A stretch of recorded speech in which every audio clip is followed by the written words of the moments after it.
What's going on, guys? This is Slander here with our first tutorial, and in this tutorial it's all about music theory, the first steps to get started into the music production. It makes production way easier if you know the background of what you're basically doing with those notes. So let's step right into the tutorial. So we are here inside of Logic X. As you guys know, this is a digital audio workstation, your DAW, which might be Fruity Loops or Ableton or yeah, fuck it. It's all the same. So the first thing we're going to discuss is what is this keyboard? What are those keys doing? And you might be confused at first because it's so many information. As you can see, there are lots of keys, 88 I think. 88 keys, and you might be confused and say, yeah, what the hell is going on? How can I orientate what I'm doing? And this is the first thing we're going to discuss. What is an octave? An octave is basically from the C or from the D or something to the next D. Which means this, for example, is an octave higher. You have the C2 here, and we're going to the C3, which is the same timbre of the tone, which we're going through to in a minute. It's the same timbre of the tone, but an octave higher. And an octave higher means it doubles up the frequencies. So, for example, if you would have, I don't know the exact frequency. I'm sorry, I'm not that technical guy. For example, if you have like 200 Hertz on the A2 or on the A2, you have 440 Hertz on the A3, which means the frequency doubles up. The vibration of the tone gets faster, and if the vibration gets faster, if the Hertz are going up, the more vibration per second, the higher the tone. So what we are doing here is we have now our octave from the C to the B, but we're going up to the middle C, which is normally the C3, but in Logic it's C4.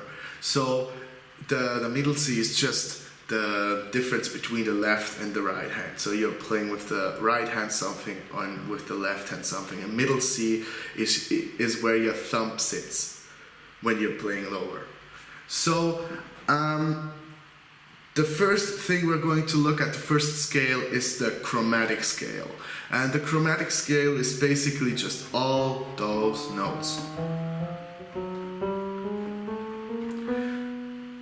So there's nothing special about that. And it's widely used for experimental musicians or just to get into music. I'm not really doing something with the chromatic scale in all of our songs. I've never done that. I only knew it exists, and it's all the tones. So we have 12 semitones for this scale. The next scale, which is also really easy, is the pentatonic scale, which is only the black keys on your keyboard. I hope you can see it well. Only the black keys, which is used in jazz often. And yeah, these are the easiest scales. And we're now going into the natural minor scales in this video, and these are mostly used for EDM or trap music. So let's dive straight into the piano roll to show you what a minor scale is. So we're going to utilize the most easy scale of the minor scales, which is the A minor scale. What means we're starting from the A and going up every white key until we reach the next A. So this is basically our scale. And if we are going up, this is our A sharp minor scale. This would be a B minor scale, C minor, and so on. But we're staying on the A minor. So what this makes, what minor makes, is those half-step relationships. You can easily detect a minor scale or a minor key in a track when they're using a lot of those half-time relationships, especially when it comes to future house or future bounce music. You hear that really often. Listen to Lucas and Steve's music, they're doing it all the time. And this is basically what makes a minor scale, but the minor scale is typically you have in the chromatic scale you have a half step, another half step, another half step, but here in a minor scale we're first going a whole step. So a whole step is 2 half steps till we reach the next note. Then we're going up another half step, a full step, another full step, another half step, and another full step. This is what a minor chord always is. This is the reason why we can just drag this and get it up higher, and we're ending up with a D minor scale now. The major scale is a bit different, but we're going there in a minute. What is also really cool about those scales is every minor scale has its relative major scale. In this case, it means the third note of every scale, of every minor scale, is the related major scale. In this case, if you're counting 1, 2, 3, so we're going up 3, this would be our major, our relative major. I'm sorry, the C, not the B. The C is going to be our relative major. So in this case, we have some notes that are wrong, those two, because if they are relatives, they share the same notes. So to do a major scale of it, we just have to put that on. And this is the major scale structure. It's really easy. It's just you take the last 2 steps and put it up front. So we first have a full step, another full step, then we have a half step, another full step, another full step, and another full step. So now it's everything correct. Then there we have the second half step. This is where the scale ends, but we're only going up to the last note, which is the B. So that's basically the difference between the major and minor scales. I will link you up a cheat sheet in the description where you find all the scales and its relative majors or relative minors. It's going the other way around also. And with all the major chords, all the minor chords, and you will get that. I can give you a free download. You will find the link in the description. So now we're going to take a look at the chords we can make from a minor. So to build chords, it's to build simple chords. You can build chords like you can put that here and it's still a chord. But to make the triad chords, everybody knows. We just have to use one simple rule, and this simple rule is you go 1 step up and another step up, and this is your third.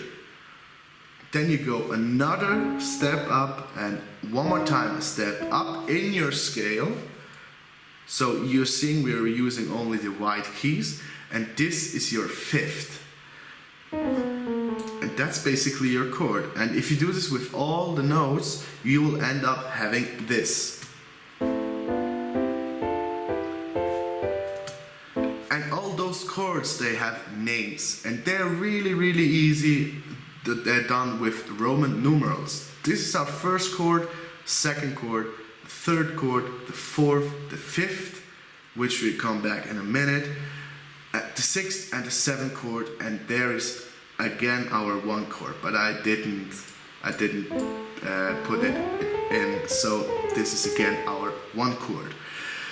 I especially stressed those 2 those two, I'm sorry.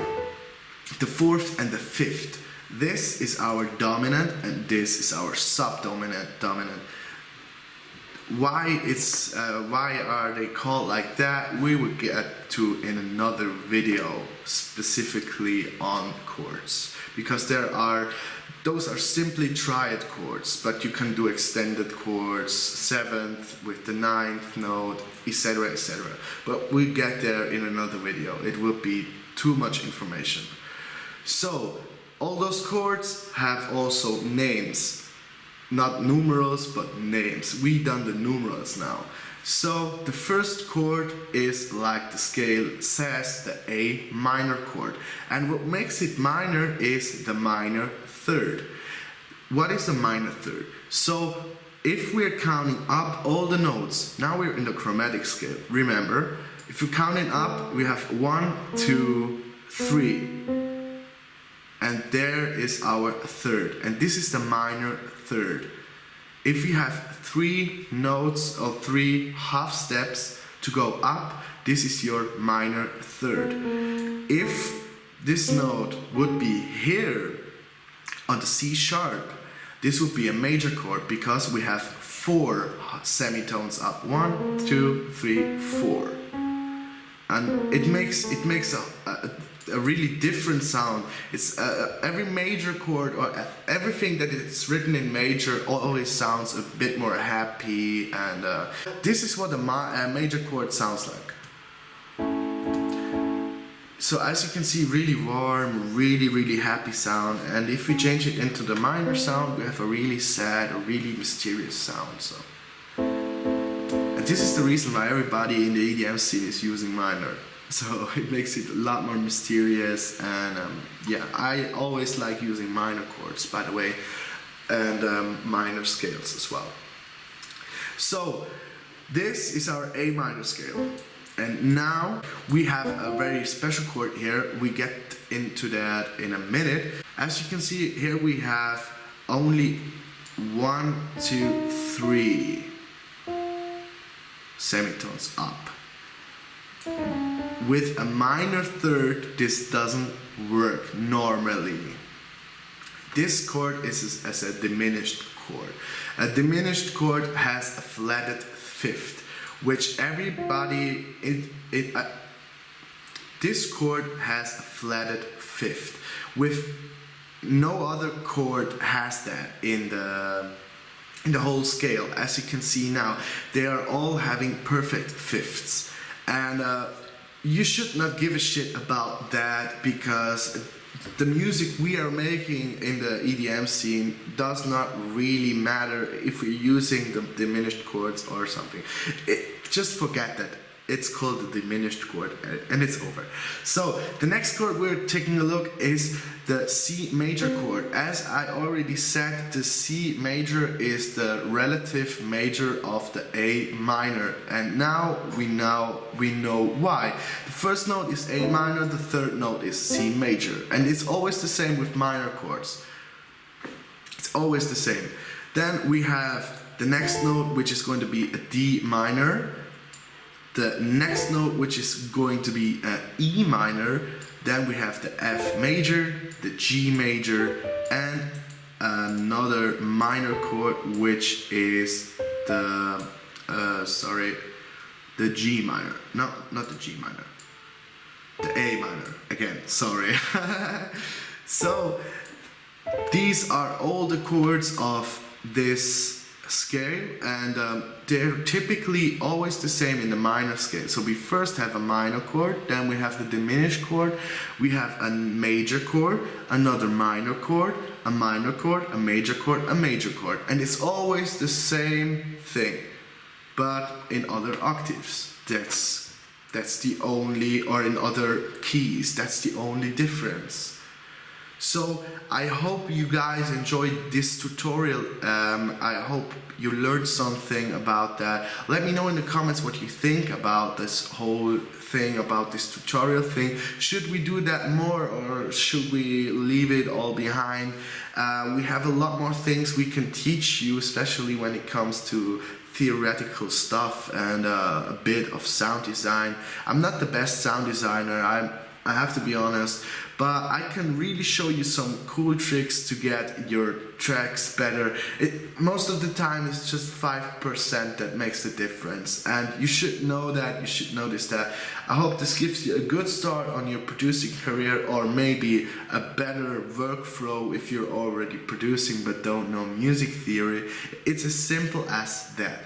If you have further questions, don't hesitate to ask me, and you will find in the description all the links to the cheat sheets I've made. So I hope they are helping you, and without further ado, we see you next time.